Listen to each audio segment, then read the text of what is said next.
Good morning and welcome. This is Sunrise Daily. I'm Ayo Makinde. Good morning from Abuja. I'm Maokpe Ogun Yusuf. Well, this morning we start straight with the papers because we have someone to join us in the reviews today, and she is a former editor of the Punch newspaper, and Olabisi Fulutide joins us here in our studio. Thank you very much for joining us today. Thank you. So many things happening in the nation that sometimes you wonder. First of all, I don't know, permit me to ask you this. How easy or not is it the job of an editor to select what should make the headlines on the front page of a paper daily? It must be, well, is it that easy? I don't know. Not even now. Not even now. Not even now. You have, so many issues. So many issues. So 10, 20 killed in Taraba, maybe 40 in Niger, 200 students abducted. You just wonder, insecurity here and there. Then somebody is committing suicide in another place. Resident doctors are on strike.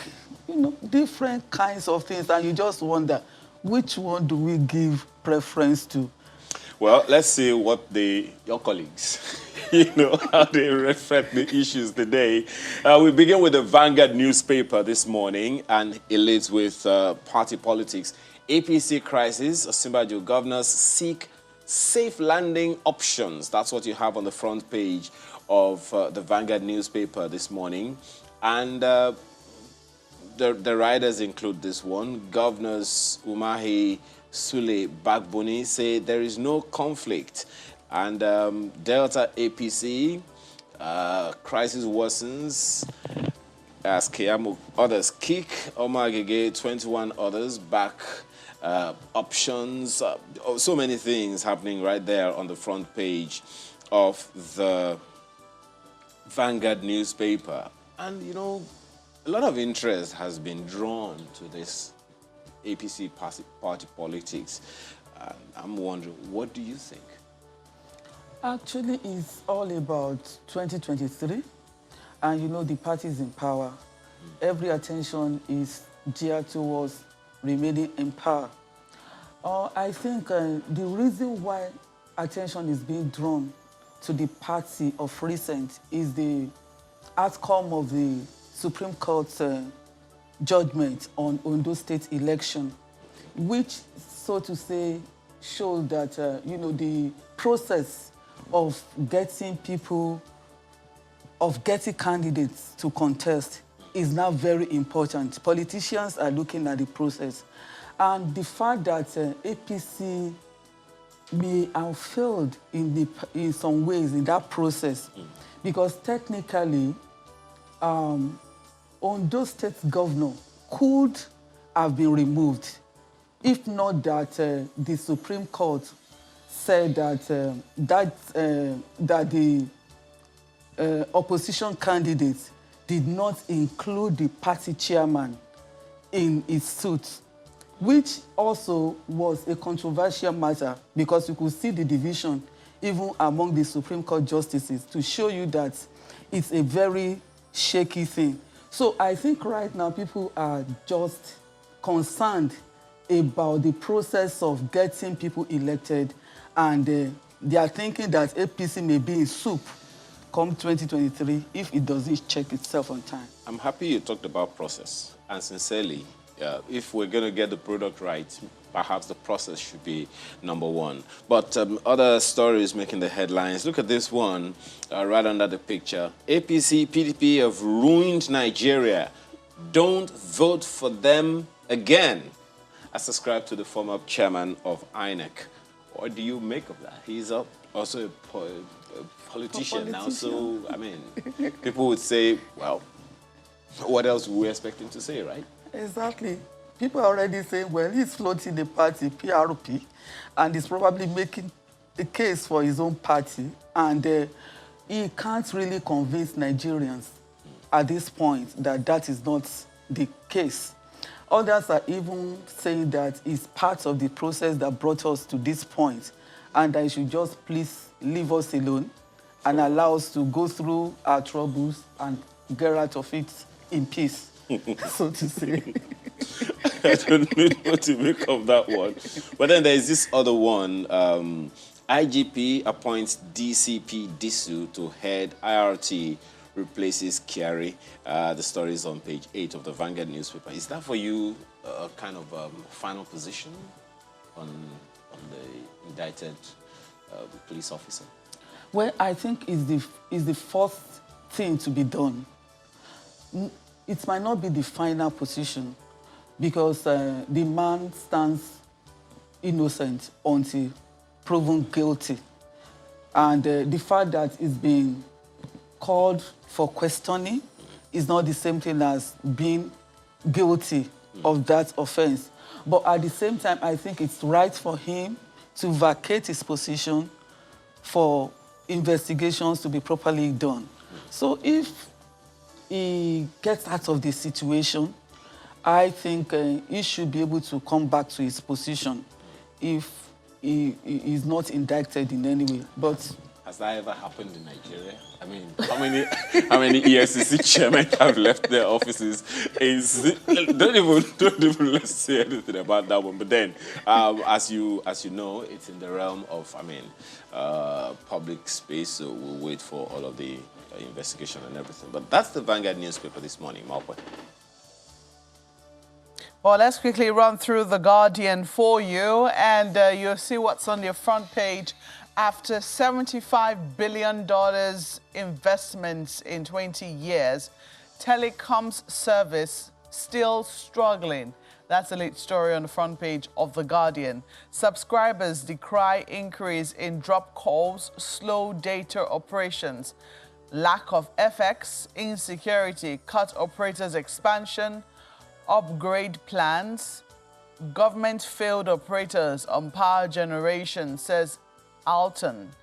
NCC plans sanctions as countries' access gaps persist. So that's the lead story this morning. After $75 billion investments in 20 years, Telecom's service still struggling. Now, this is important when we take into context the fact that electronic transmission was on the table recently in the National Assembly, and you saw the debate that went down right there. But I would like to ask the thoughts of our guest this morning, what you make of this headline and the riders that directly come under it, that our telecom service sector is still struggling 20 years after, and this huge amount of investment. What are your thoughts?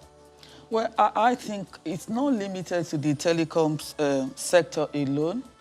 Almost every sector in Nigeria struggles.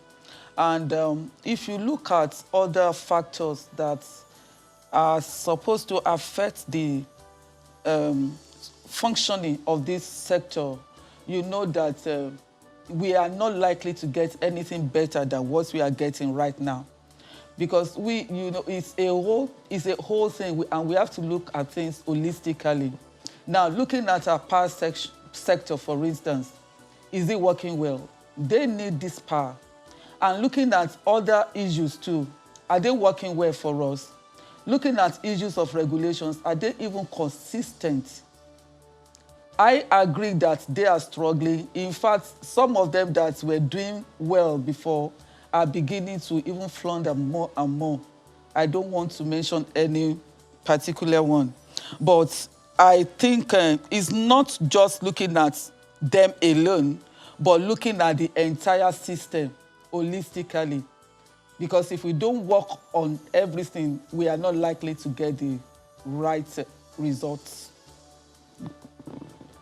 And we really should be worried, because it was seen that this was the only sector that was doing well despite the COVID-19 lockdowns. The reasons are obvious. A lot of people had to work from home. We relied more on data and things of the sort. But when we see that it's struggling and, obviously could do much better than it's currently delivering, shouldn't we pay a little more attention of it if it has the potential to bring us, well, we're out of recession, so they say, but at least to make the growth a little stronger. What do you think? I agree with you, and I think our regulatory body should wade in at this point and also be more patriotic in their handling of the telecom sector, because really it's a sector that has grown the country, even business-wise, in the past, and still doing so. I'm glad you made mention of the COVID-19 episode, and it's really worked well. Maybe that's also brought pressure on the sector, because there has never been a time that everyone probably relied on the telecom sector, you know, for doing their businesses as it has been since the COVID era and the post, well, are we in post-COVID, really?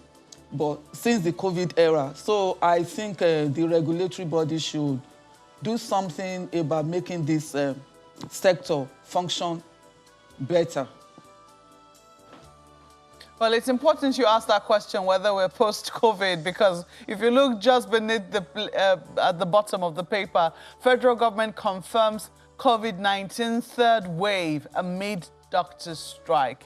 Yes, indeed. COVID-19 third wave is confirmed now, and National Association of Resident Doctors are on strike. Lagos records 6 COVID-19 deaths daily. Government places Lagos, Akwa Ibom, Oyo, Rivers, Kano, Plateau, FCT as high-risk states. Directs federal state hospitals to ensure service delivery is not disrupted. Don't mix AstraZeneca with Moderna vaccine, Sanwo-Olu warns. Well, that's what we have on page 2 of the paper. So, third wave is here. In the midst of the fact that we've thrown away all what's the word they use now? Is it non-pharmaceutical interventions? And it was seen that everybody is going about their business without their masks.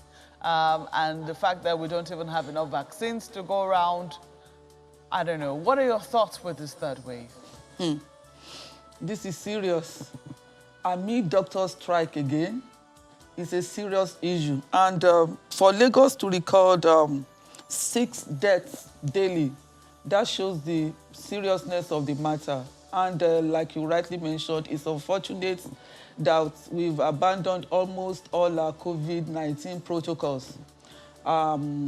People just do their things the way they like, and given the peculiar situation of our own situation in Nigeria, whereby we have a lot of problems, even on our hands, we don't even have enough health facilities to start with. And having this COVID, the variant that is said to even be more dangerous than the previous variants, it actually calls for a serious concern. And it is hoped that we take urgent measures to actually get out of this situation. I think the states that are mentioned should urgently work at reducing the spread of this pandemic, so to say. Let's leave it there for the Guardian newspapers. Yeah, thank you, Mokwe. The Nigerian News Direct leads with the resident doctor strike. Nationwide strike, resident doctors shun stranded patients. That's what the paper leads with this morning. The story is on page 2, as relatives seek treatment in private hospitals. No work, no pay directive will not work, as ascribed to NARD. Find the story on page 3 this morning, right there on the screen. You know, what's even more shocking about this is the fact that, at least from available information, it's like the Ministry of Health is saying they're not even aware, that this was going to happen. An officer of the Ministry of Health was quoted as saying, "Look, as at Friday, he can confirm that there was no letter to the Minister of Health on this matter." And I'm just wondering, exactly what do you think is going on? Well, if he says that as a citizen, I will not say so. Because these doctors have been giving us warnings in the past, telling us that they will go on strike because the government has not yielded to its own side of agreements with them when they initially went on strike. And I think they've been talking about it.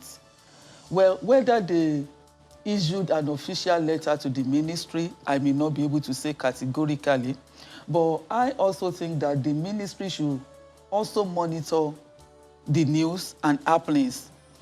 But I want to doubt if that association wouldn't have issued a letter.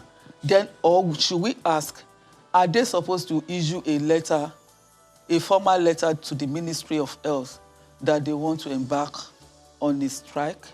Is that the official channel? Well, because we need to also confirm that. It might not really be the official channel of communicating a strike action. I think they issue notices, and those notices are published, and it is also expected that whoever is concerned should be aware that they are planning to do that and then make necessary interventions. Well, perhaps there are some safe assumptions to make. I mean, first of all, you don't go to your employer and say, exactly. I want permission to go on strike. Exactly. That doesn't happen. Exactly. Exactly. And secondly, I mean, they have been having conversations with the federal government for a while, and as you said, there has always been that constant communication of whether or not, government is doing what they are supposed to do. That's another thing altogether. But it's even more dicey, when we take into consideration the third wave of COVID-19, as we said. And also on the front page of the Nigerian News Direct this morning, FG takes delivery of over 4 million Moderna vaccine doses from the U.S. This has been a long time coming, and it's here. How gratifying? I guess we'll wait to see over time. And this one, World Bank AFDV provide $550 million support for off-grid solutions. As according to the Rural Electrification Agency. The story is on page 13 of the paper this morning. What do you make of this? Is this likely to help us achieve our targets? Yes, if I'm sure AFDB will also monitor, the expenditure properly. And I think it will help in the rural areas. In any case, we know that a lot of our rural areas are not yet enjoying electricity. And we also know that if we want to achieve that on our own, we will probably spend hundreds of years. I mean, here we are since independence. So I think it's going to help. And not just getting that power alone, it has other impacts. But it's going to improve on businesses in these rural areas. It's going to improve on their well-being in general, because you have access to power, you have access to lights, you can store things and all of that. So I just hope that it will be well monitored to achieve the desired purpose. That's the Nigerian News Direct, Mawba.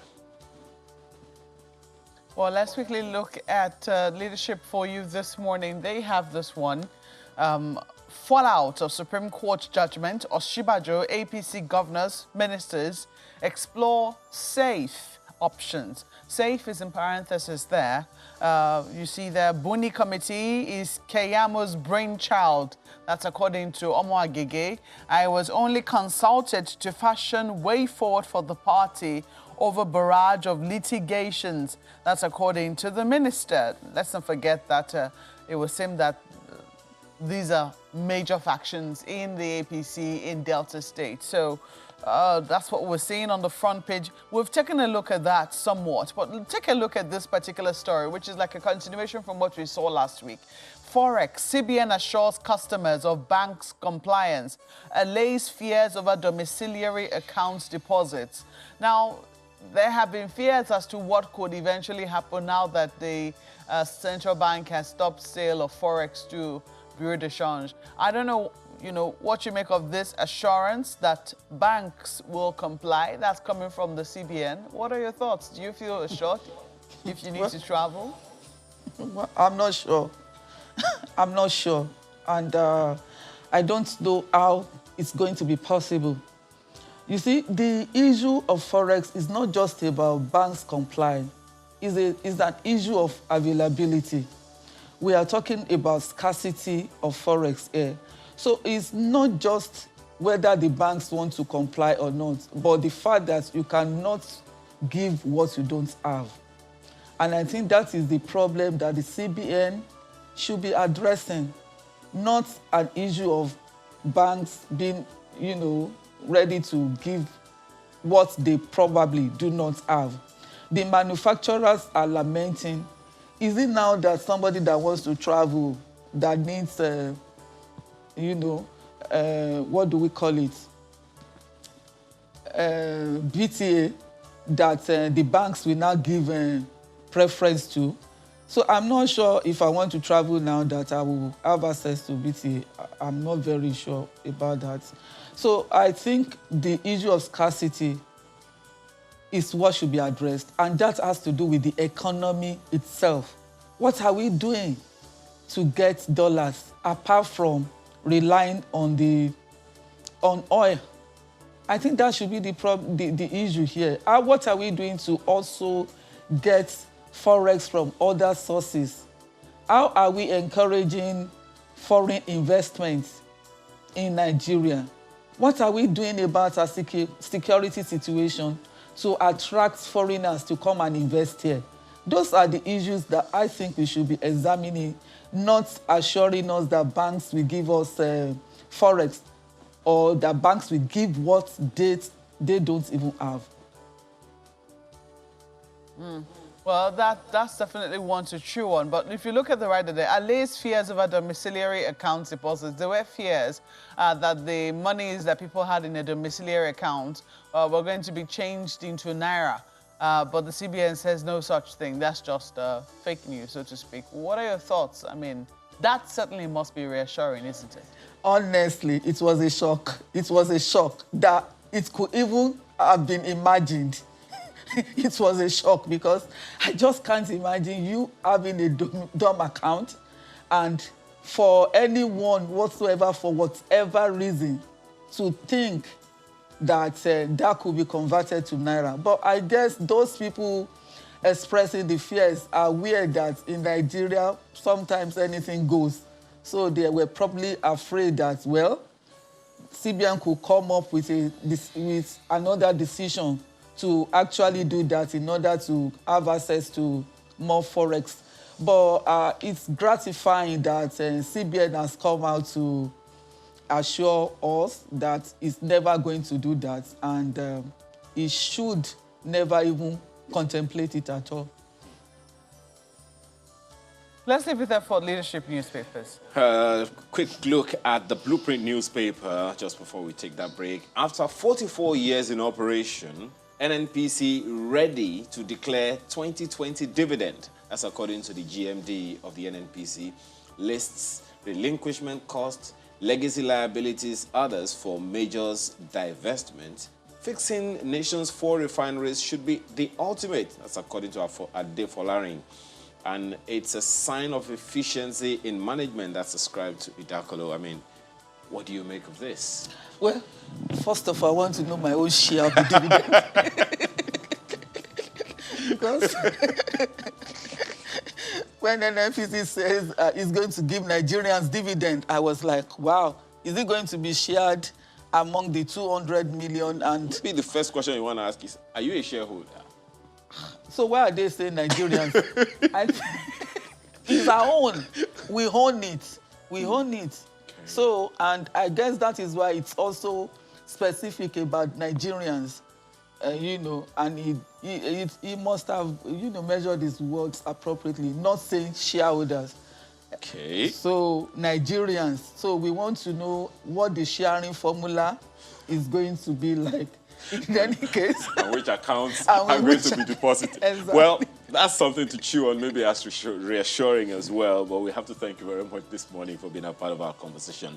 Olabisi Fulusile is a former editor with the Punch newspaper and runs editor-in-chief of franktalknow.com. Yes. Okay. Thank you very much for your time. Thank you.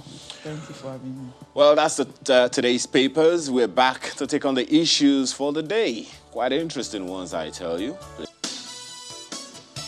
Well, it started like a rumor initially, and then much later we saw that it wasn't a rumor. It was true that a famous Super Cop here in Nigeria, DCP Abba Kyari, who is now suspended, was indicted in the FBI investigations, which have now been unsealed by a court in the United States. Initially, the DCP did issue a statement of sorts on his Facebook page saying that he didn't know, he knew Hush Puppy and that he had helped him in a case of allegation of threat to life of his family members here in Nigeria. But then it turned out that there was a little more to it than that. Of course, there's also the story about tailors making clothes, his tailor making clothes for Hush Puppy. There have been huge questions as to, how that relationship progressed even further. But this is where we are now. Yesterday, it was revealed that the DCP has been suspended, or 2 days ago, that information came in. And yesterday, it was seen that new shoes or new people, a new person, beg your pardon, has been appointed to fill his position, at least as we speak. So, in the meantime, the DCP is on suspension from the police force. People have been asking, what should happen? He's definitely innocent until proven guilty. Is there enough to warrant the FBI to seek his arrest? What should be the stance of Nigeria on this particular matter? Joining us right now to shed a little more light on this matter is Mr. Mike Ozekome, who is a senior advocate of Nigeria. He's right here in our Abuja studios. You're welcome to Sunrise Daily this morning. Thank you very much, Mokwe. And we also have Mr. Richard Ivier, who is of the Corruption Observatory and Public Awareness Initiative. He joins us via Zoom in Lagos. Mr. Richards, if you can hear me, welcome to Sunrise Daily this morning.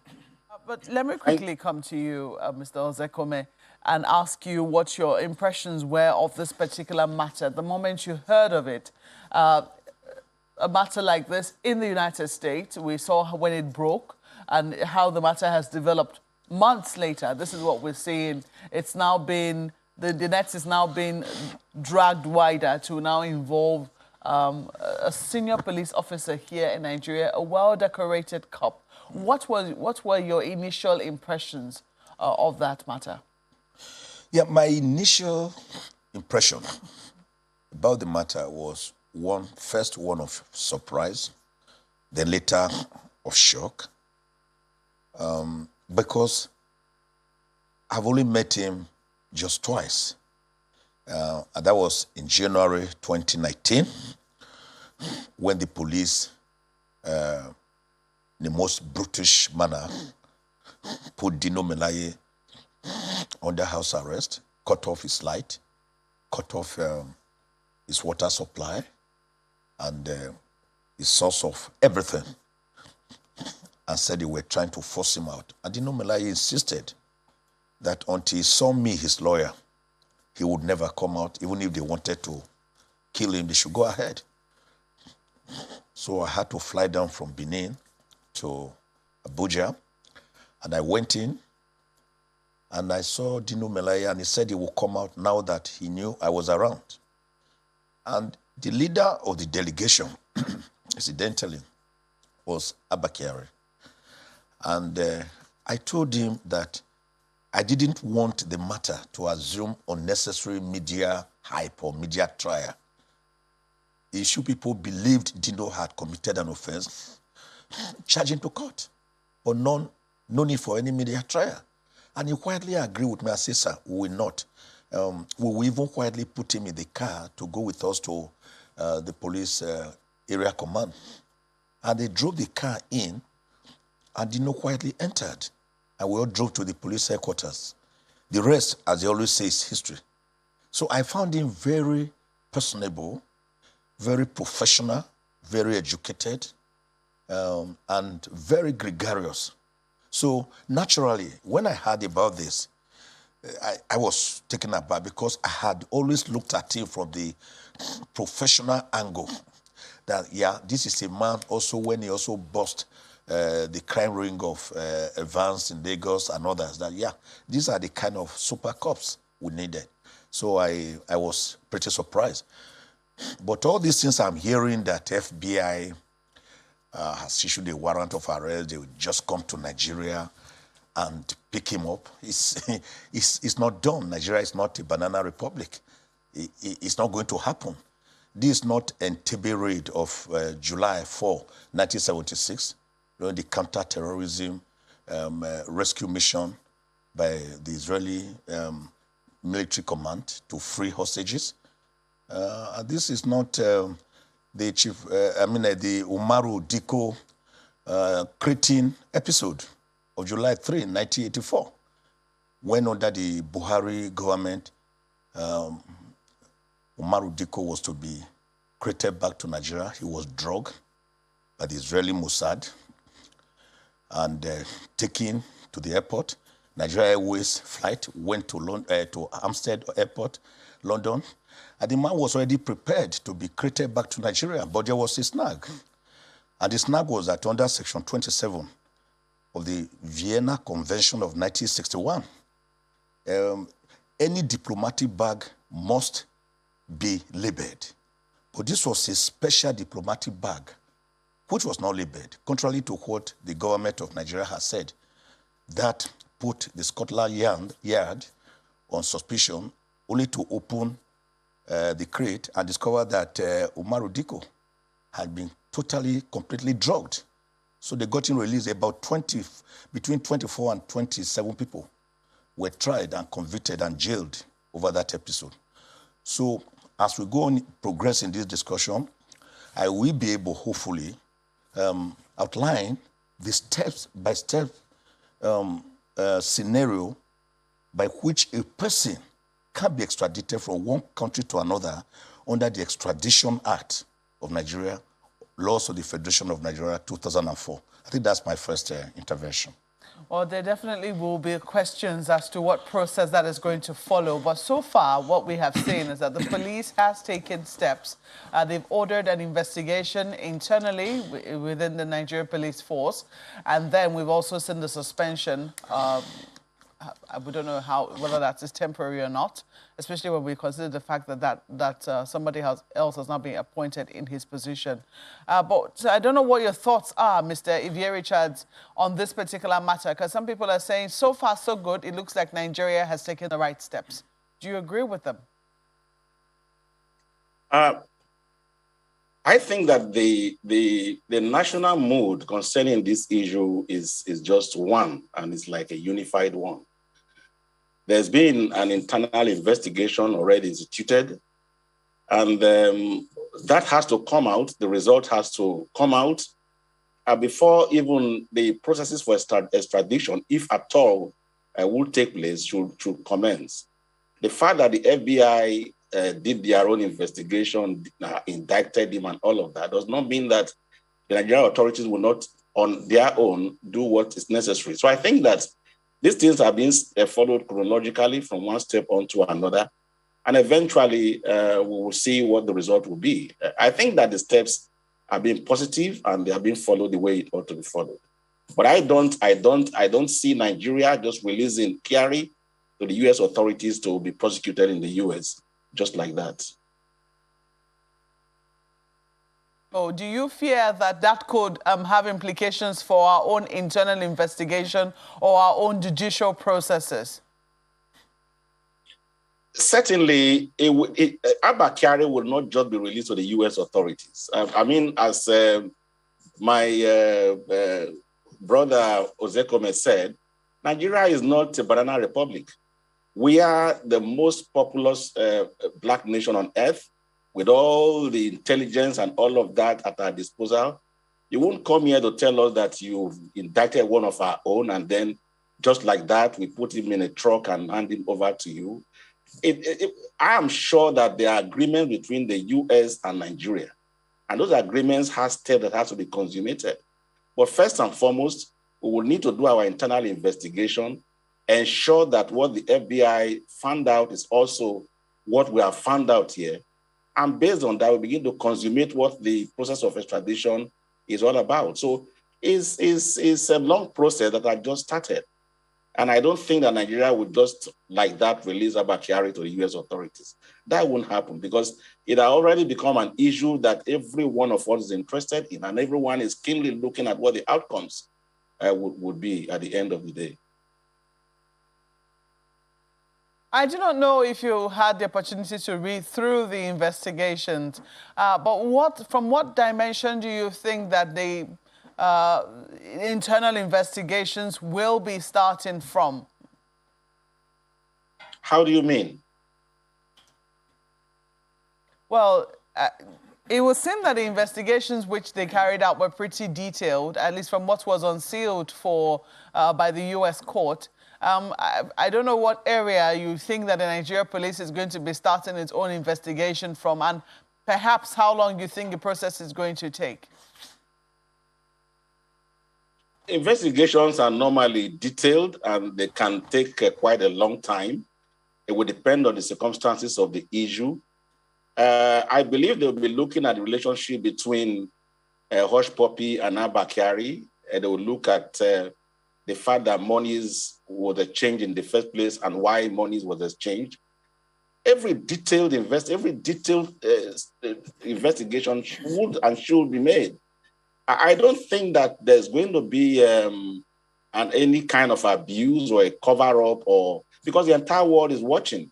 And again, very seriously, this is something that can rubbish the anti-corruption war of the country. So I think the government is watching, citizens are watching, professionals are watching, and everyone involved in this case will be very careful that all detailed steps are taken before anyone is eventually indicted in Nigeria.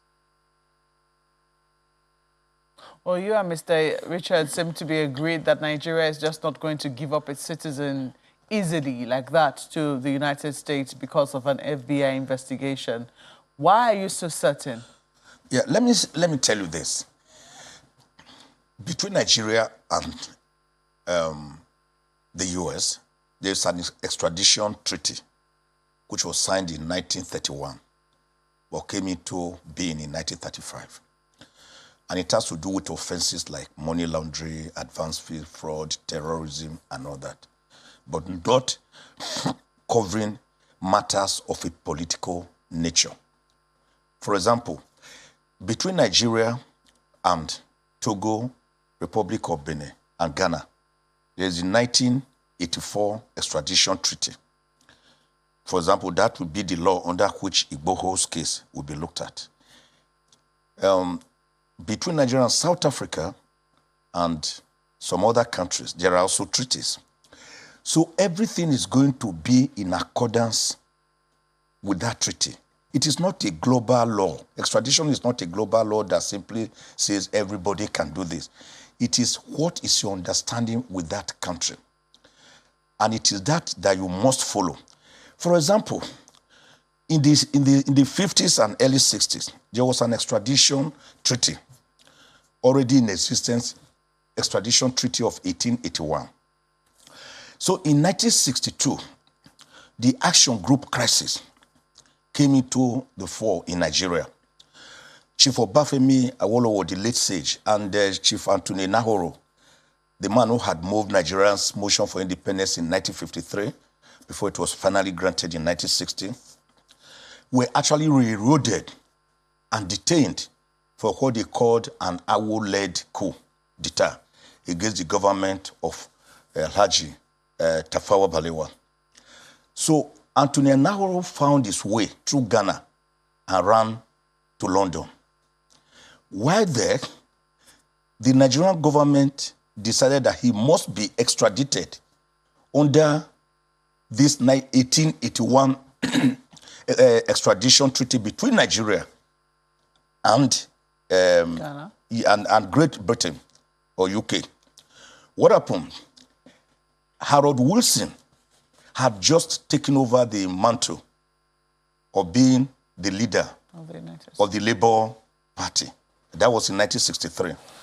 So he was able to garner some members of the Tory and a vociferous press, as the Nigerian press is currently doing, to say, no, you could not extradite Chief Anthony Nauro because he was being wanted for political-related offenses. Harold Macmillan, the then Prime Minister, was also fighting to ensure that he pleased the Nigerian government to extradite Chief Anthony Nauro. Eventually, he seemed to have won the war, and Chief Anthony Nauro was extradited in 1963 back to Nigeria. He was tried for treason with Awolowo and others, and he was jailed for 15 years. It was when Gowon came on board in 1967, after the counter-coup against Major Kaduna Nzogu Chukwuma's 15 January 1966 coup, that he gave pardon to them and made Chief Obafemi Awolowo the vice executive chairman of the military council, and Chief Anthony Nauro, I think, was made minister or commissioner for information or establishment, I can't remember. But the important thing is that in this very case, irrespective of whatever investigations FBI may have done, they may be the best super police force in the world.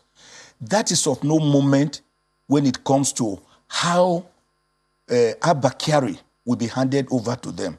You must now come back to the extradition treaty and the extradition law of Nigeria, Extradition Act of 2004.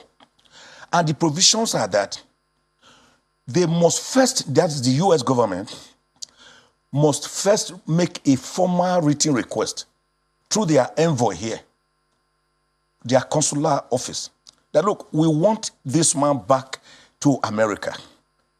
They must state the offense he's alleged to have committed in America. If he had been jailed or had been tried and jailed, they must attach a certificate of conviction.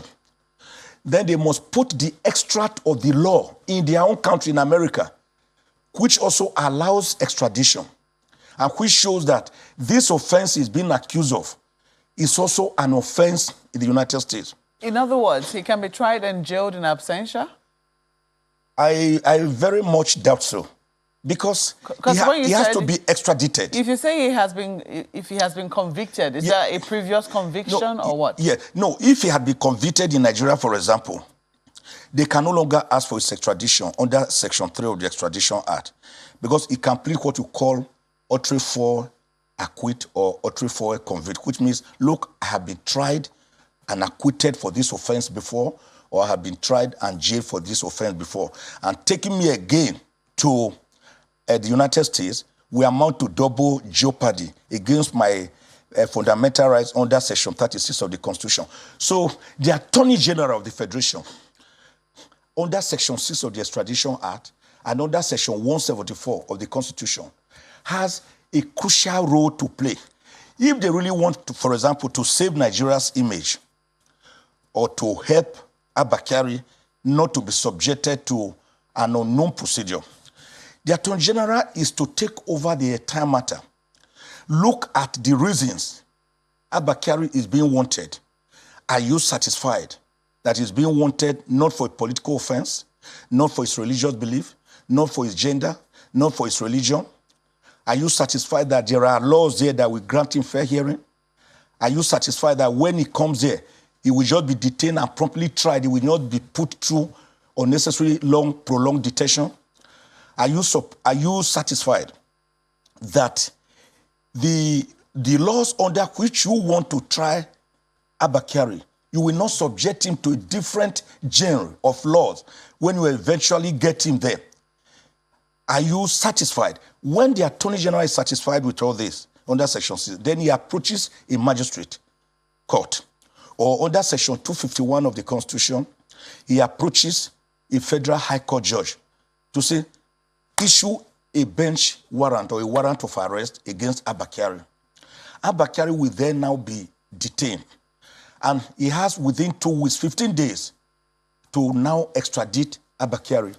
But if the magistrate or judge discovers that certain prerequisites, certain things that ought to be done have not been fulfilled, he can refuse to issue the warrant, or Abba Kyari can go to court and nullify the extradition process.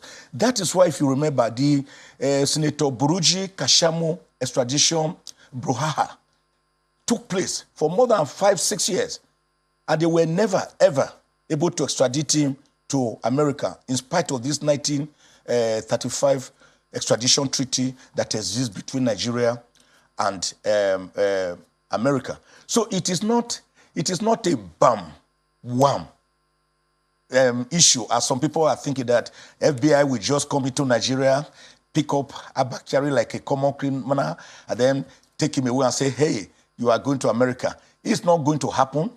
It never happened before, and I do not believe it will ever happen, because Nigeria is a sovereign state, and that sovereignty of Nigeria must be respected within the boundaries of Nigeria.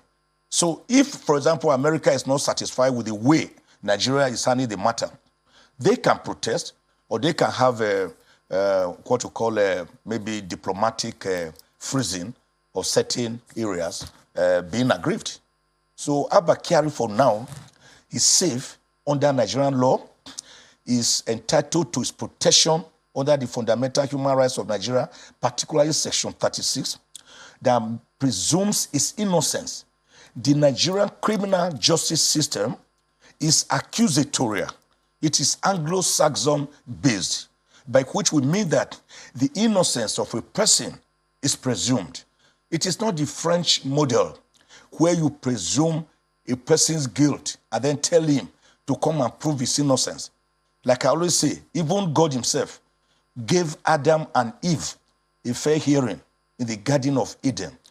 Even though being omnipotent, omniscient, and omnipresent, he had already seen, beheld the sin being committed by Adam and Eve by eating of the forbidden fruit.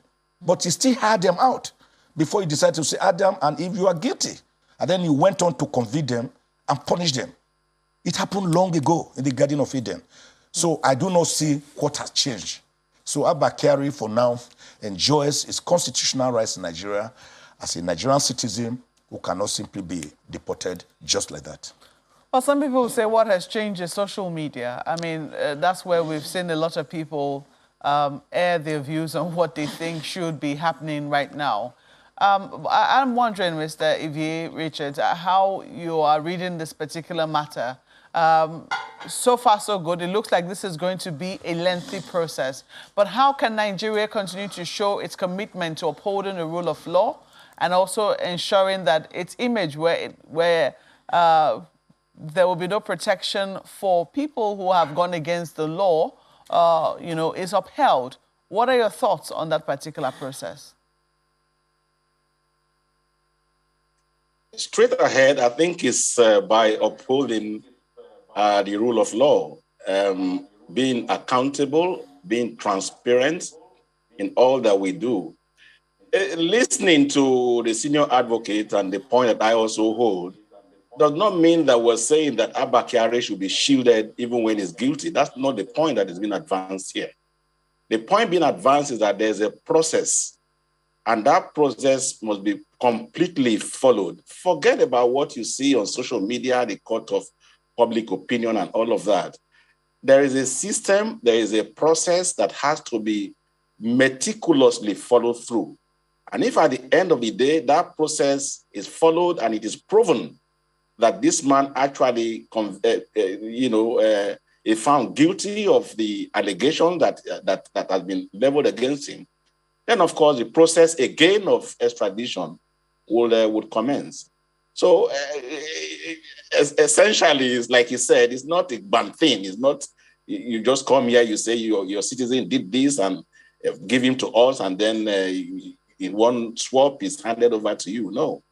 Nigeria, again, and I repeat that he has also said, is a sovereign state. We have our own laws, internal laws, and all of that must be laid down And the allegation laid parallel to that, assurance gotten properly that, look, there is the need to extradite him before the process ever starts. Well, let's take a break at this point. When we come back, I'm sure my colleague Ayo will have questions for you, gentlemen. Please stay with us.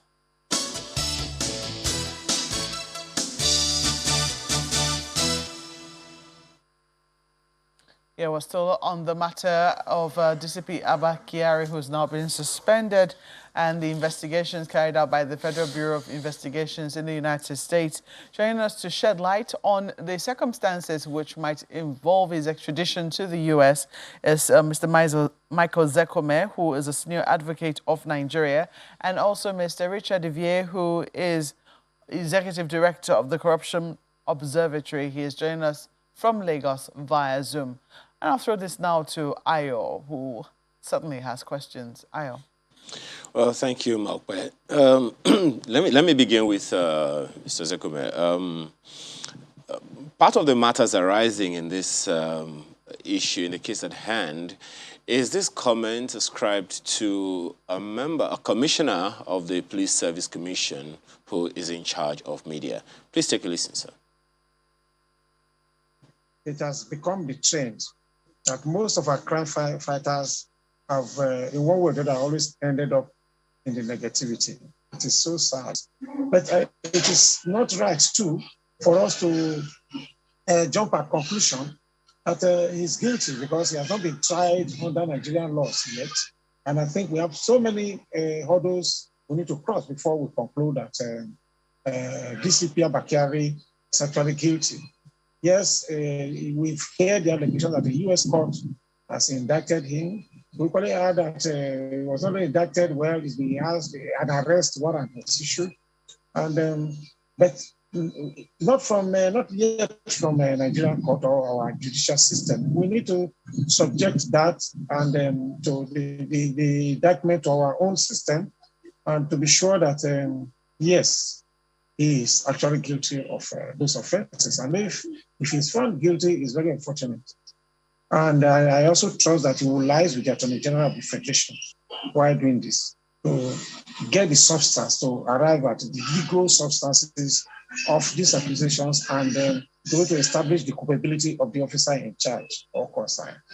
And I'm also sure that by the time he gets these facts right, he's going to refer the matter to the Police Service Commission, that whose authority it is to punish.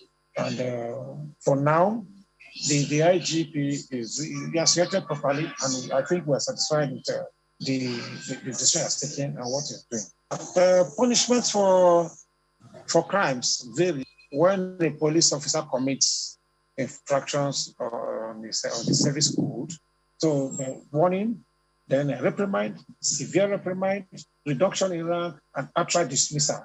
These are the penalties that we can impose on any serving officer from the rank of Deputy Inspector General of Police to a constable in the police. Well, you've spoken largely, gentlemen, to the latter part of the comments of Mr. Braimon, but the initial part of what he said, Mr. Zekome, that it is sad that most of our crime fighters end up in negativity. The fact that it has become a trend is what interests me here, and it speaks to a lot of things. What do you think, if you agree with him, could be responsible for this trend?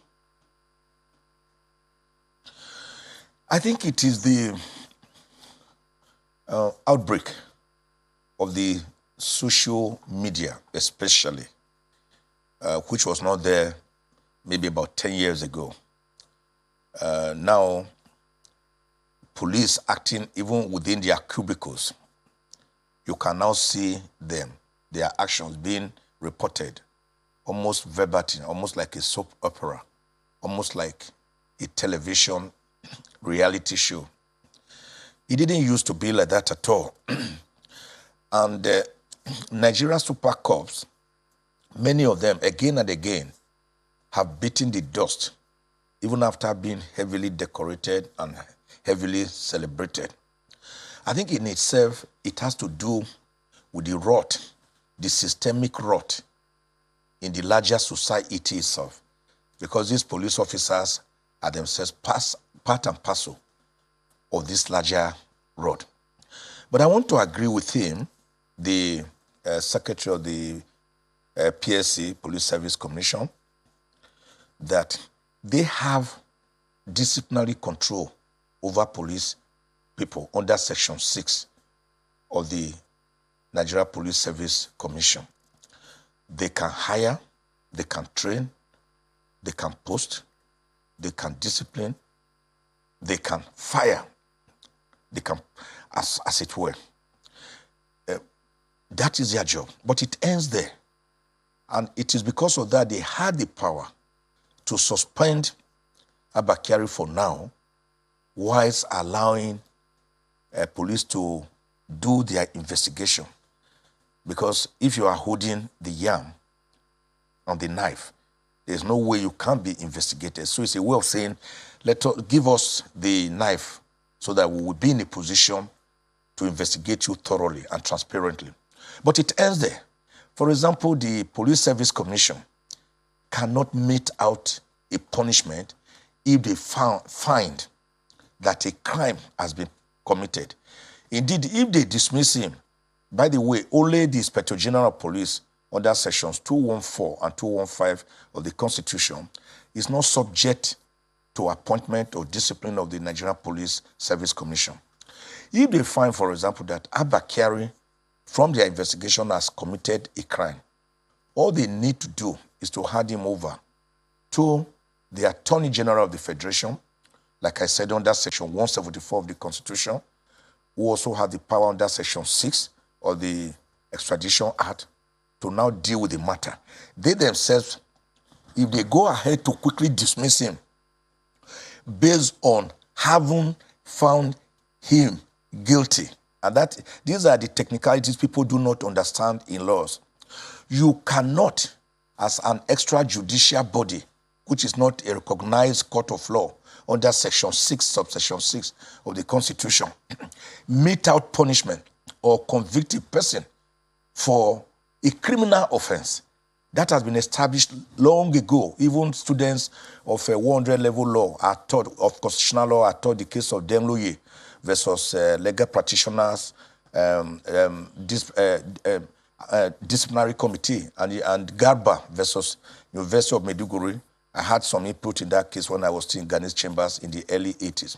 In other words, if you find that a person has committed a crime, you cannot base a dismissal on it because you are not a court of law to find a person guilty. What do? You hand him over to the relevant law enforcement agencies for them to prosecute. If at the end of the day, the person is found guilty, then you can now dismiss him based on that court judgment. Not you, as a service commission, usurping the powers of a court of law. Is not possible at all. So I think it is this social media, interpersonal relationship, the fact that the system is rotting, so systemically rotting, that we have left our values, our ethics, my apologies. those things that my apologies, sir. Unite us together and advance the cause of us. Yeah, that's really, the troubling thing. I mean, when you say that the system is endemically, rotting and all of that, I'm just wondering if, policemen, of course, are products of the same society, but isn't it part of the laws and the part of the system as well to create laws, rules, policies, codes of conduct that's supposed to guide, police officers, law enforcement agents generally, to behave in certain ways? The legal profession has its code of conduct. So does the police, and this is without, consequence, with due regard to the fact that yes, the society may be, the way it is, but then these codes of conduct are supposed to say that some are supposed to be a little bit above in their conducts, especially of their professional duties? I do agree with you totally. The certain categories of people like the police, whose duty is to detect, prevent, prosecute crimes, and also protect all of us, ought to live above board, like Caesar's wife, like we put it. They have a code of conduct. Check the Nigeria Police Act of 2020. Check the various police regulations. They are there. What you should not do, they are there. The problem in Nigeria has always been not the non-availability of copious laws. It has always been our inability to enforce those laws when breached. When Cain killed his brother Abel in the Garden of Eden because his brother's sacrifice was acceptable to God, and God asked him, Cain, where is thy brother? He looked at God, eyeball to eyeball, and asked him the question rhetorically, am I my brother's keeper? But he was punished. Do we punish for offenses here? In America, for example, if you beat traffic, they will not seize you as we do here in a rough manner and seize your car, impound your car, do all those. They will just smile. You drive away, go your way. But beating that traffic was immediately recorded on the traffic machine regulator by that junction. In the next 2 or 3 days, they will send you a bill. The bill may be $70 or $150. You beat traffic a second time, they smile. They send it to you again because they are seeing the time you beat the traffic. It is written there, the dashboard, how you were driving. By the time you do it 3 times and you pay another $250, next time if you see traffic 500 meters away, you will even stop. You won't even want to go near it because there are consequences, there are penalties for breach of this code of conduct.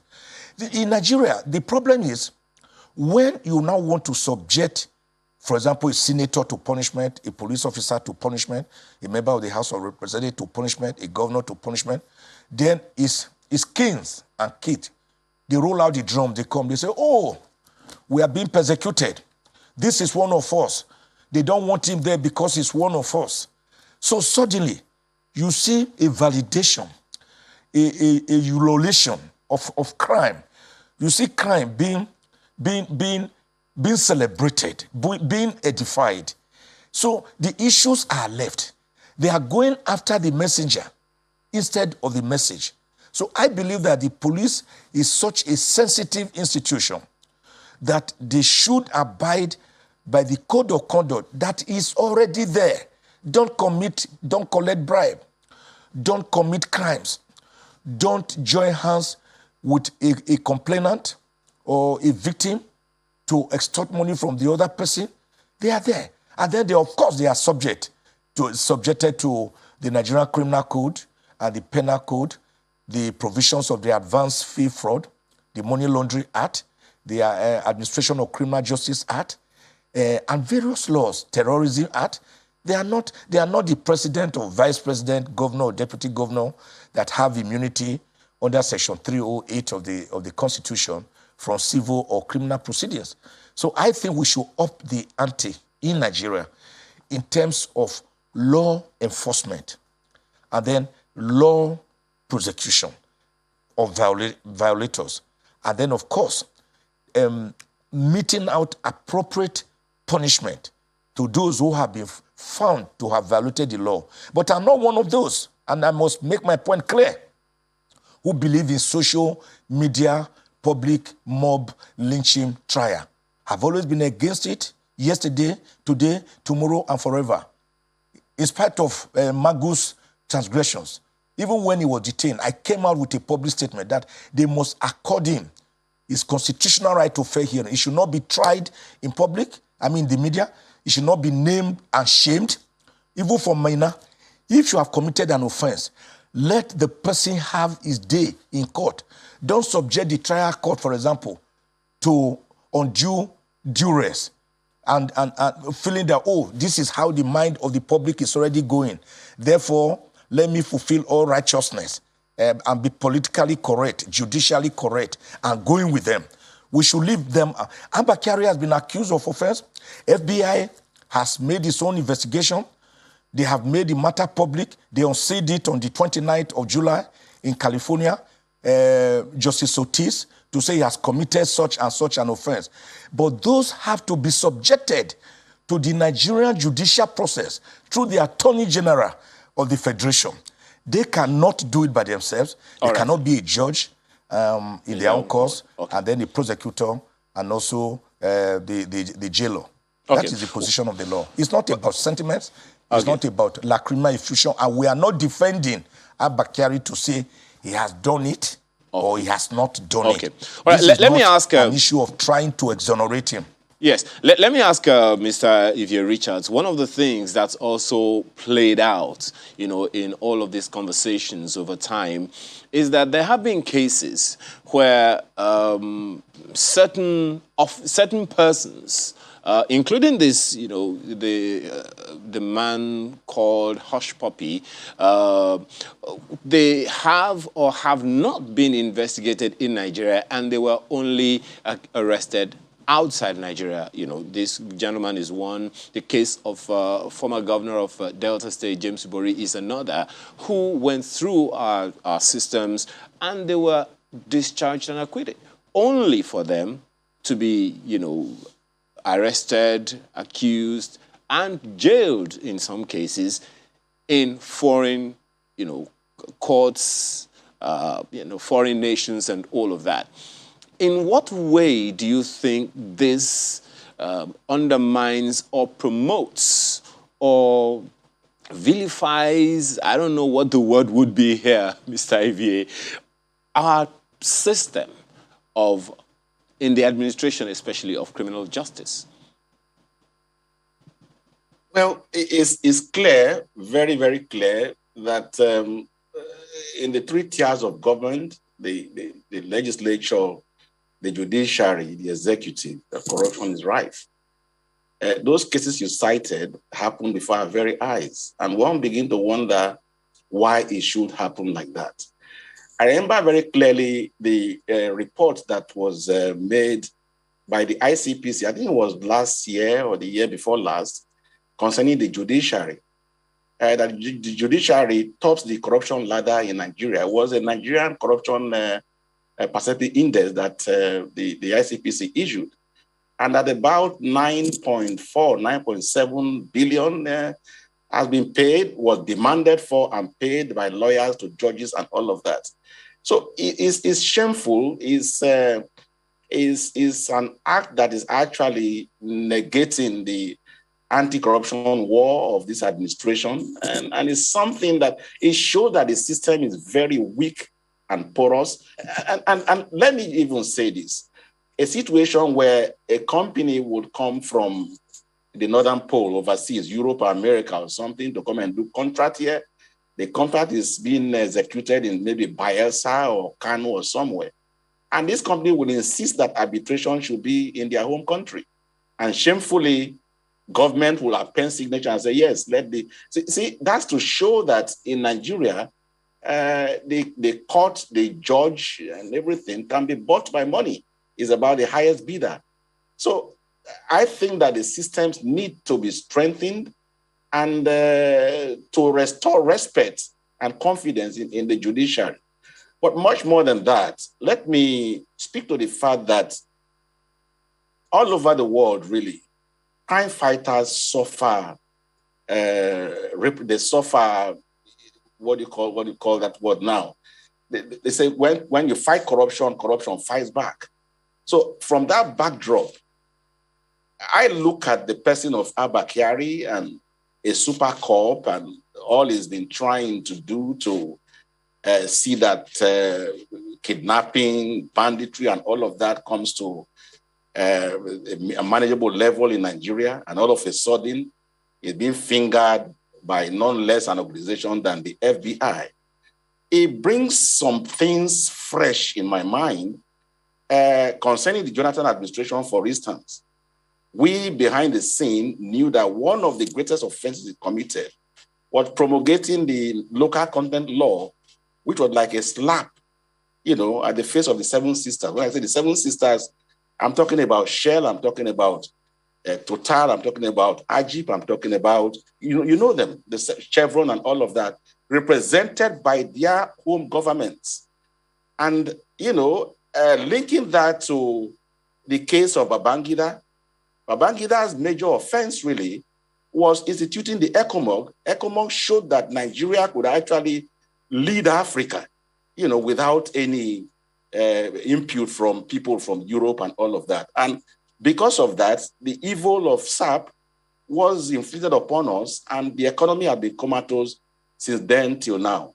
So when you hear about the CIA, about the KGB, about all of that, it's about the national economy. At the end of the day, it boils down to dollar, naira, and kobo, which is why I want to challenge our intelligence agencies, the DSS, the NIA, to be up, and they should do much more than they are doing right now.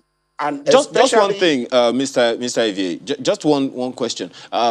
Yes. You have said, a little more of what Mr. Zekom said. I'm just wondering, based on what he said, and which I believe you have also agreed, is it to say then that the system, rotten as you both have said, is rigged against a super cop who, according to Mr. Zekome and Mr. Brymore, they always have to go into negativity after being so highly decorated? Is the system rigged against them? That is what we must confirm. That is the point I'm trying to make. We must confirm that, because that possibility exists. Don't forget that in any polity where you have transparency and accountability, you're going to have economic development. And when you have corruption and all the negative, you are going to have underdevelopment. But be it known to you that man eats man. Nations eat nations. They don't eat nations bodily. They eat of the fruit of their labor. And when you hear about donor-assisted programs in Nigeria, the DFID and all of that, I don't believe in all that crap, because America at no day, even the UK, wants you to be at the same level that they, are existing currently. They want you to be perpetually subservient. This is the fact of the matter. So when one of the best of us is being indicted, it behoves on us to scrutinize this issue properly to ensure that this system is not being rigged against one of the best cops in Nigeria. That's the point I'm making. Because at the end of the day, it's about national development. Interest might be important and definitely should take precedent over anything. Some people will ask us to define what national interest should be in this particular matter, and how, we should uphold. I don't know whether national interest will be going against rule of law, or rule of law will be going against our fight against corruption. I don't know what your thoughts are, but if you were to listen, if you were to take any inference or draw any inference from what Mr. Richards has said, or Mr. V has said, what would you be advising the Nigerian government to do as we speak? My own, I'm very rule of law compliant. Every Nigerian knows about that. I'm for due process. I don't believe in a lynching mob action game. Even if you check the Bible, Exodus 3-6, you will see the peace treaty or the silver treaty between Hattusili, the Hittite king, and the Egyptian despotic king, Ramses III. You find that everything was being done under due process, under scrutiny. All this so-called national interest is, to me, is always a flag that is waved by people in government when they want to do things that please the government. National interest is not equivalent to government interest or the interest of the present government. And national interest and government interest, all of them must be subjected to rule of law, because that is the first thing that determines who we are as human beings, Homo sapiens, different from animals. That takes us away from the forest of the Herbacean state of nature, where life was solitary, poor, nasty, and brutish. That makes us, in fact, fundamental rights are said to be inalienable because they are innate in us as human beings. It's not the Constitution that gives them to us. So whatever they want to do against Abba Kyari, I do not want to be judgmental to say he's guilty or he's not guilty. I am calling for proper due process. Give him a fair hearing. Make available to him the documents from FBI. Yes. Let him respond to them one by one. So just, I mean, drawing on what my colleague already did say, our history, given how we have, dealt with a number of issues that also had to do with the FBI and corruption issues at that, are you confident that this is going to turn out different? The world is watching. I believe that because of public interest in this matter, the world will want to see how the government will handle this matter. The role of the Attorney General is extremely critical. In fact, he has 85% of the role. This is not a case of Nnamdi Kanu that was literally kidnapped on the shores of Kenya and bundled back into Nigeria. We do not know the process. We do not know how it was done. You can see when that was to happen to Igboho, the Republic of Benin said, no, we have our laws here because they have their laws.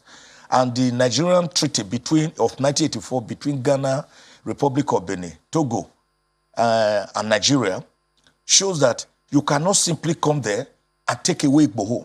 Igboho's greatest defense will be that he's being persecuted for a political offense, and that under Article 1 of the United Nations Declaration of Human Rights and Article 20 of the African Charter on Human and People's Rights, that is entitled to ask for self-determination for his people. Well, Mr. Zekome, you have already differentiated between... To seek asylum in another country. You have differentiated between a political and a criminal case. Well, I want to believe that this one is being looked at different. It's not a political case, is it? Yeah, I do not see this one at all as political. Okay. No. And I think that differentiation is extremely important. It's very important. This is not political. This is a case of talking about money laundering under the Money Laundering Act, that Hush Puppy transfers some money to Abba Kyari to allegedly, listen to my word, allegedly deal with another opponent for him of his with whom he had a disagreement, and that they intercepted some wire messages and all that. So that differentiation is extremely important. It's very important. We're talking about the this Kanu, is purely a criminal matter. Yes. And also the Sunday I just wanted to case. make that difference to show that this is different from that. We're totally out of time, Mr. Zekome. I have to thank you for coming on Sunrise Daily this morning and shedding light on this particular matter. Mr. Michael Zekome is a senior advocate of Nigeria. He's been speaking with us here in our Abuja studios. We've also been joined by Mr. Richard Ivier, who is the executive director of the Corruption Observatory. Thank you so much for coming on Sunrise Daily this morning and sharing your thoughts as well. Thank you very much. I appreciate you. We'll take a break at this moment and we'll be back shortly.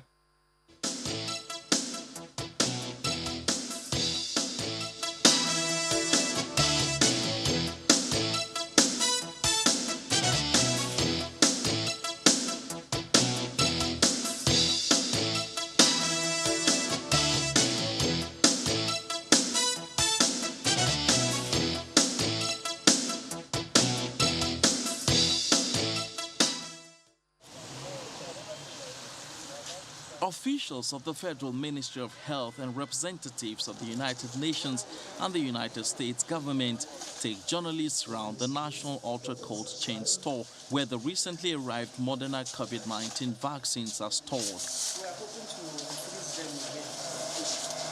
The Director General of the National Primary Health Care Development Agency confirms that 4,080,000 doses of Moderna were received from the U.S. government and stored in these ultra-cold stores. But the vaccines will not be deployed to states immediately, as the government awaits further certification by the National Agency for Food and Drug Administration and Control, NAFDAC. Once we get clearance from NAFDAC, we're going to be sending the vaccines directly to the states, and then the states can start the process of deploying to the LGAs and the health facilities so that Nigerians can begin to get these vaccines as soon as possible. The Moderna vaccine has a maximum shelf life of 5 to 6 months and must be stored in a minus 20 degrees Celsius temperature. What's the expiration date for these vaccines that we just received? It's the end of December. Yeah? End of December and end of January. Beyond the issue of storage and lifespan, officials also clarify if the vaccine can be combined with the AstraZeneca vaccine, as well as the potency of Moderna vaccine over the Delta variant. For the Delta variants, what the data is showing us is that those vaccines are really effective against severe disease and also hospitalization.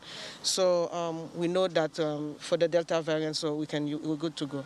Additional doses of the AstraZeneca vaccine will be coming to Nigeria, and we'll be able to cater for those people who have taken their first doses.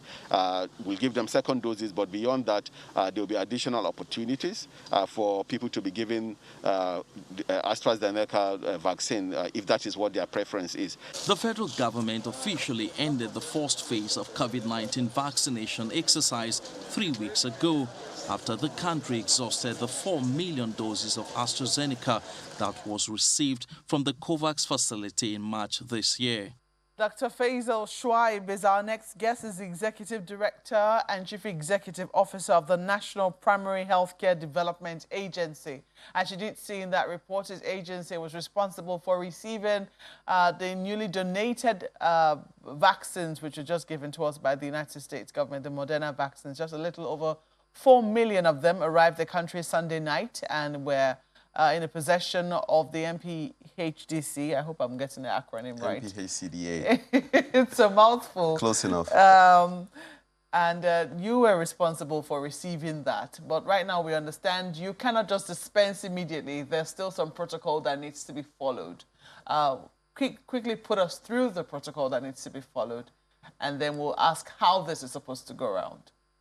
So once we get vaccines from any source, we have a regulatory authority in Nigeria, NAFDAC, that is responsible for doing some final checks. So, of course, before the vaccines arrive in Nigeria, they will have gone through all of the dossiers, right, all of the files to look at all of the clinical trials and all of the checks that must have been conducted to ensure that these vaccines are safe and efficacious. Coming into Nigeria, these tests are sort of standard tests that are conducted anywhere in the world. Even for our routine immunization vaccines, they will have to check to see the consistency of the vaccine, the labeling, the pH, for example, the osmolality, just to make sure that what has been presented in documents submitted is exactly what the vaccine is all about, apart from the physical, but also some of the chemical properties. And this is something that NAFDAC has done over the last decades, and they've done an outstanding job so far. Well, this has arrived just in the nick of time, it would seem, because just yesterday also, the federal government did declare that it was seen that we're in the third wave of COVID-19, and the Delta variant is of particular concern to the federal government. So when we received the first batch, there were concerns, even though it was not as much as this one. It was 3-point-something million, close to 4 million, but not quite 4 million. There were concerns as to, one, how it was going to go around, considering our population and the fact that you have to do a double immunization for the vaccine to be effective. There were concerns about that, and then we were able to, I think, streamline or state clearly just how we wanted to dispense that particular product. One, to eliminate vaccine, well, eliminate, maybe reduce, it would be the key word now, vaccine hesitancy, and also to ensure that we protect the most vulnerable, especially our frontline workers. So what's the process for this one now? Do we have that spelled out, this over 4 million Moderna which we have received? Right, so in the second phase of our vaccination rollout, we're sending out guidance that anybody who is 18 years and above can register online to schedule their vaccination to the designated health center or hospital of their choice. They can also schedule exactly what time they would like to have this vaccine. And they can also do a walk-in, right? Because not everybody has access to the internet, and not everybody has access to phone, but of course, majority of Nigerians do have this kind of access. And they can just walk in and get the jab. Unlike the first phase where we insisted that you had to be either a frontline health worker, a first responder, you had to be somebody that was particularly vulnerable or somebody that was likely to come in contact with the virus. This time around, we've seen that in the first phase, we've pretty much captured most of those populations, and now it's anybody who is 18 years and above that can access the vaccine once we roll it out. How was the reception for the AstraZeneca? That we had fears initially that there was going to be some hesitancy on the part of our population. How did that go? I think it went pretty well. I mean, we still have challenges with misinformation and disinformation. I'm sure you've seen a lot of the, fake videos that are going around in the social media. But pretty much when we started, just like you said, as many as 30% of people said they were going to take the vaccine. Most Nigerians were sitting on the fence because they didn't have adequate information about the nature of these vaccines and whether they were going to have untoward adverse events. But as we monitored through surveys, we began to see a gradual climb up to the extent that in some communities, up to 90%, 95% of individuals said they would accept the vaccine, especially now that we've vaccinated over 2 million people, and it is very evident that nobody died from direct causes resulting from the vaccine, and that the side effects from the vaccines, which are actually there, are not, life-threatening. So we've seen that people are gradually accepting the vaccine. Of course, we cannot avoid a situation where a few people, who are especially cynical, will continue to hesitate. But it is our responsibility as the public health practitioners to continue to strive to provide the correct information, working, of course, with the media to ensure that Nigerians have the correct information. And we're confident that, just like we've seen a gradual improvement in accessibility during the first phase, that by the time people start taking the vaccine and see that their neighbors, their friends, are doing quite well, that we will see a very successful rollout as well. The first batch you received was AstraZeneca. Correct. The second batch is Moderna. You have put out a warning that we should not mix AstraZeneca and Moderna. In other words, if you took AstraZeneca for your first dose, make sure AstraZeneca is your second dose. Is that correct? That is correct. Moderna is also going to be 2 doses. Is that correct? That's correct. In other words, you'll have to take 2 for the vaccine to be effective. Is there any difference, any major difference between these 2 vaccines? Because one of the questions that people have is how this is going to be, assuming they were to leave the country for whatever reason or have to go abroad and come back. Is there a type of politics between what vaccine is acceptable abroad and what vaccine isn't? Are we differentiating in Nigeria what vaccine our citizens receive? Not really. Any vaccine that you take is going to be safe and effective, right? And the reason why we're saying if you start with a particular one like AstraZeneca for the first dose, that you should also take AstraZeneca for the second dose is because these vaccines have different ways of acting, right? They have different modes of eliciting antibody response, right? So you want that once you have taken a particular vaccine, that your body recognizes, the way to respond to that vaccine and provide protection. If you bring another vaccine, right, then it sort of has the potential to confuse the body. That is what we know for now. But as we begin to collect more data around the modes of actions of these different vaccines, then it is possible that in the future, when we have more evidence, it may be possible to actually combine these vaccines. So last week, for example, there is the SAGE, which is an expert committee that looked at the data and recommended that it is possible to combine AstraZeneca and the Pfizer vaccine, We don't have the Pfizer vaccine right now, but that has come from several months, large data that has been examined, and the consideration is that it is possible to combine those two vaccines. But for now, there is no guidance that says that you can combine the AstraZeneca and the Moderna vaccine. But really, these vaccines are exactly the same. And if you take a Moderna first dose in Nigeria and you have to travel, abroad, like you cited, it is possible to take the second dose of Moderna anywhere. And it's the same situation. There were Nigerians that actually took the AstraZeneca vaccine as their first dose abroad. And when they came back home, they did not have the opportunity to go back at the time that they were supposed to take the second doses. And we did make the announcements that they could come to our health facilities and we will give them the vaccines for their second dose. And we did vaccinate with the second doses. So it's exactly the same vaccines across the world. I noticed that you mentioned Moderna, Pfizer, and AstraZeneca. For the Johnson & Johnson, which is just a single dose, there have been huge questions. I do not know if you've been monitoring what's happening in South Africa. I imagine that you have been. But there are those who now say that, we took the Johnson & Johnson vaccine and it's not regarded as vaccination. What are your thoughts on that? Have you heard that? No, I've not heard that there's any information out there. But people can say anything. It doesn't necessarily mean that it is factual, right? The Johnson & Johnson vaccine is one of the most effective vaccines. As a matter of fact, this is why in South Africa, it is being given to protect against the Delta variant.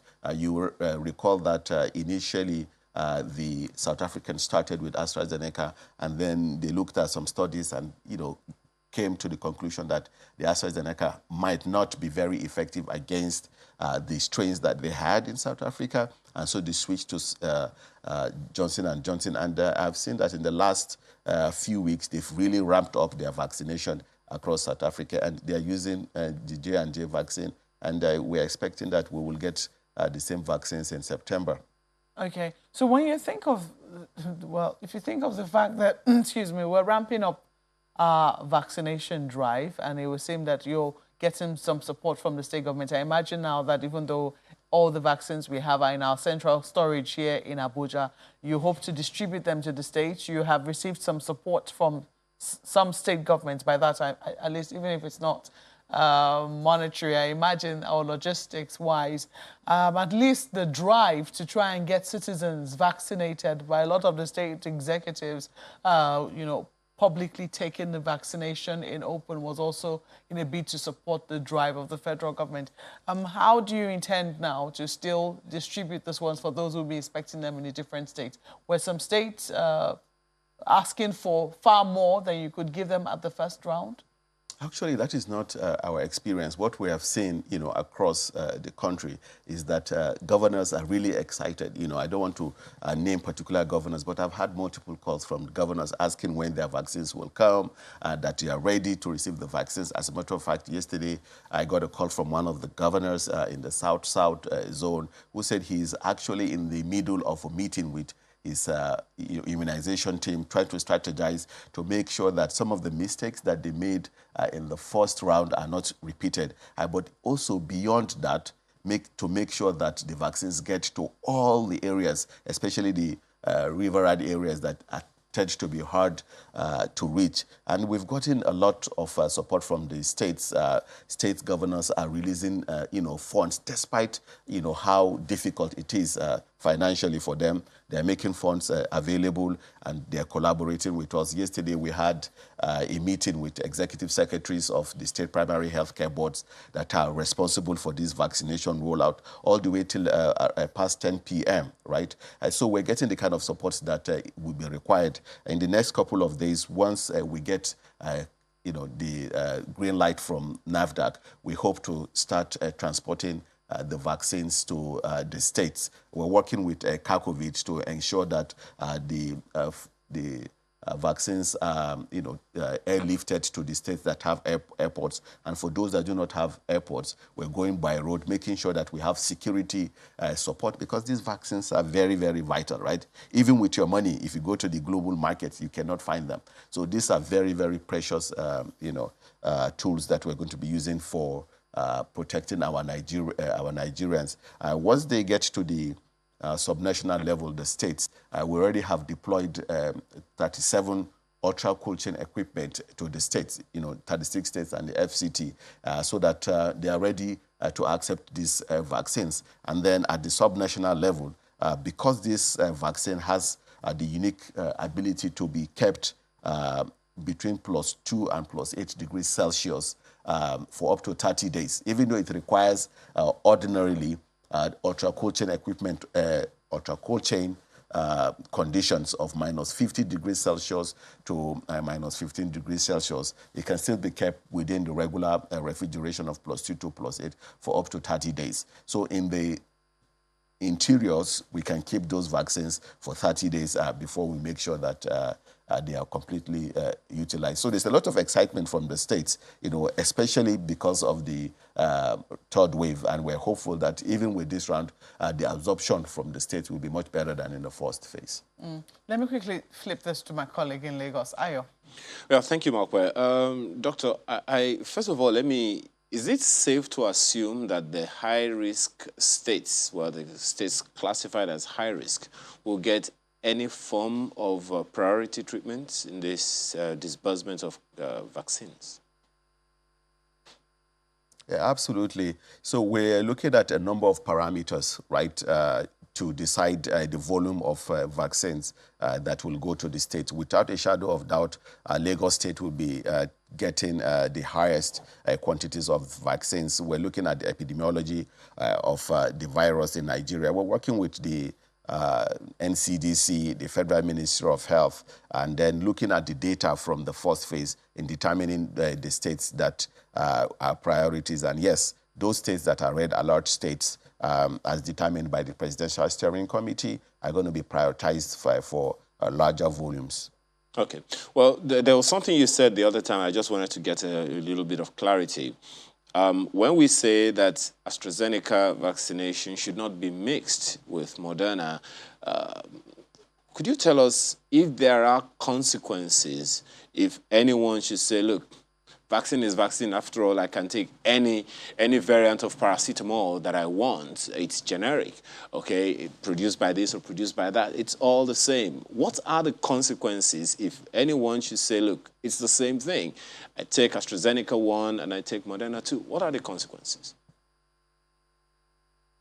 So first and foremost, the guidance to the health workers is that you should not mix, right? So I do not foresee a situation where anybody will have access to the vaccines and then sort of experiment on themselves. You say, I'll just take the vaccines in whichever way I want in an interchangeable fashion.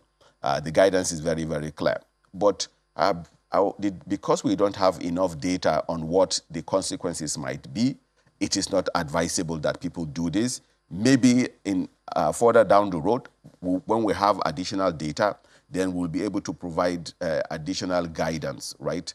So the reason why we say you should not mix and match these vaccines is because we really don't know what the results might be. And some of the adverse effects might be severe enough and probably life-threatening, right? This is why we will say just don't try it until we get adequate information about what the reaction will be. And this is in line with the pattern of what we have done in Nigeria, that we are very careful and we prioritize the safety of all Nigerians when it comes to the vaccinations. We're not going to be taking any chances. And that is why we have provided the guidance to health workers that you do not mix AstraZeneca and Moderna, because we do not have data to support such actions.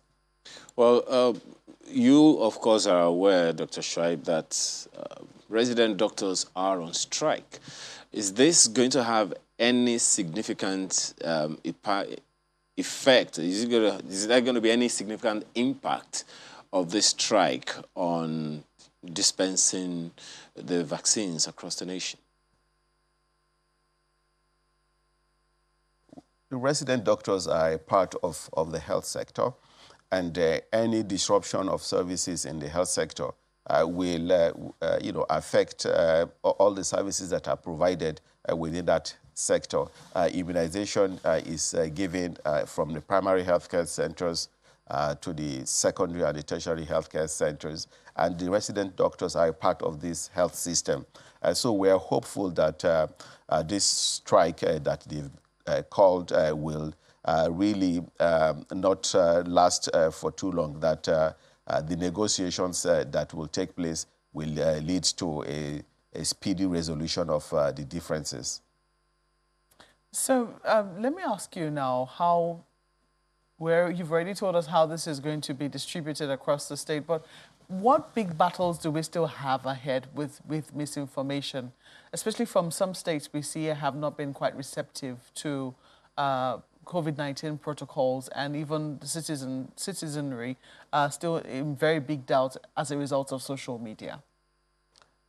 I dare say that the biggest challenge that we face now is confronting misinformation and disinformation, like you've mentioned, and we're working at the Presidential Steering Committee, the Federal Ministry of Health, and the partnership with our donors and our development partners to figure out ways of making sure that we reach people in the grassroots, people who do not have access to information.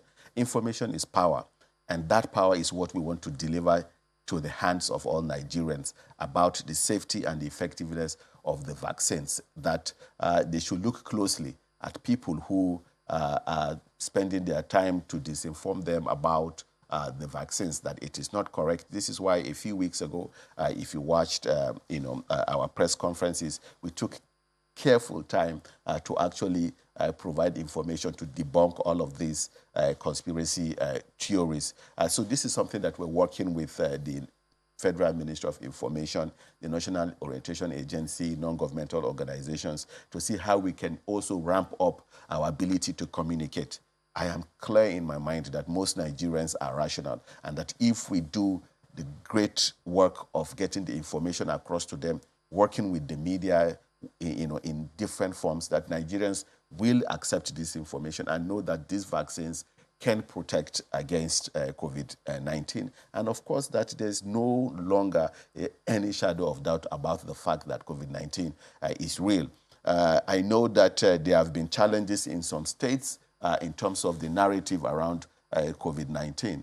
Again, it's a question of ensuring that those debates occur. This is why we're in a democracy. This is why there's free speech, that people can have different contrary opinions, but it is also our responsibility. It behoves us to provide them with the correct information and hope that they're able to review this information and come to the logical conclusion that COVID-19 is not a hoax, that it exists, and there's a vaccine that is effective to protect, especially against severe disease, hospitalization, and death. Herd immunity is the goal. For those who have already received the vaccine and who are still wondering why they have to, stick with non-pharmaceutical procedures, COVID-19 protocols, what do you have to say to them? Because some people thought, okay, as a result of my having taken the vaccine, I wouldn't need to wear a mask anymore. And they found out that they still have to. What do you say to them? What would you say is the benefit of having gotten vaccinated? Well, the first benefit there is that evidence shows clearly that when you get the vaccine, you are protected from severe disease, hospitalization, and death. So even in Lagos State, preliminary analysis in Nigeria shows that most of the people who are dying or are having severe disease are those who are unvaccinated. Globally, in the United States, the COVID-19 pandemic is now a pandemic of the unvaccinated. So when you get vaccinated, one thing that you can be sure of is that you have cut down on the chances of dying from COVID-19. COVID-19 vaccination will protect you against those outcomes. But when you wear a mask, you do two things. You also protect yourself from the chances of getting the mild form of the disease. Our data still suggests that you may still transmit the disease. So by wearing a mask, you also protect those people around you who may not be vaccinated yet for one reason or the other. For example, there are people who have contraindications to vaccination. So when you wear a mask, you protect yourself, but also protect your loved ones from COVID-19 disease. When we're able to achieve herd immunity, then it makes it, at that point, it becomes possible for us to do away with the masks, right? But until we achieve herd immunity, where we'll be able to get adequate numbers of people vaccinated, we have to continue to wear masks to protect ourselves and our loved ones. Well, at that point, we have to say thank you very much for coming on Sunrise Daily this morning. Dr. Faisal Shuaib is Executive Director, Chief Executive Officer of the National Primary Healthcare Development Agency. Thank you for coming on Sunrise Daily once again. Thank you for having me. Well, we'll certainly not leave without taking your mails. We have this one from Isioma Chigbolu, who's talking about Kyari's indictment. She says, for those who don't know, the FBI doesn't indict frivolously. When they do indict, the allegations are thoroughly investigated and corroborated, meaning they have the evidence. Normally, the United States will respect the sovereignty of other nations, but when a crime is committed outside the U.S., it involves U.S. banks, U.S. persons, any property of the U.S. will exercise her right of indicting anyone anywhere in the world if the crime involves anything in America. That is under U.S. law. Whether Nigeria decides to give up Kyari is another issue. But the United States will demand for him through the right channel. Well, that's what Isioma is saying this morning. Ike Durumba on the same matter says, while Nigeria must carry out its own investigation in the Abba Kyari matter, the government must be careful not to be seen as covering up. Such cover-up will damage the country's already battered image irreparably and make our international passport dangerous to carry around the world. The human rights petitions against the super corp in Nigeria are overwhelmingly heartbreaking, yet no action has been taken against him. Nigeria must not export this type of impunity to the international community. Well, of course, you know that he's already been suspended, and he's also to be investigated. So that's some action on that. Ike, I hope you're aware of that. Well, Kenneth Abiro has this one, says, it's not my intention to support crime or corruption, but FBI versus Kyari issue is not only about what DCP is accused of, it also has to do with national integrity and sovereignty. My point is that the federal government of Nigeria should handle the matter in a way that our country's sovereignty or integrity will not be jeopardized, or should I say compromised. Samuel says, my take on this issue, since the hunter is being hunted and considering the major reason why this government came into power, which is fighting corruption, I feel the Nigerian government should follow the process. And if need be, he should be extradited to America. Well, a number of other mails here. Adenike Aware, we see your mail. Engineer Friday, we also see your mail. Frank Egajiwe, we also see your mail, as well as Hadi Nafiu Ibrahim and so many others. We have to thank you so much for being a part of our conversation this morning. We're totally out of time. We wish you could take them all. Very interesting points you all make. Thank you so much for writing into the program and being a part of the conversation this morning.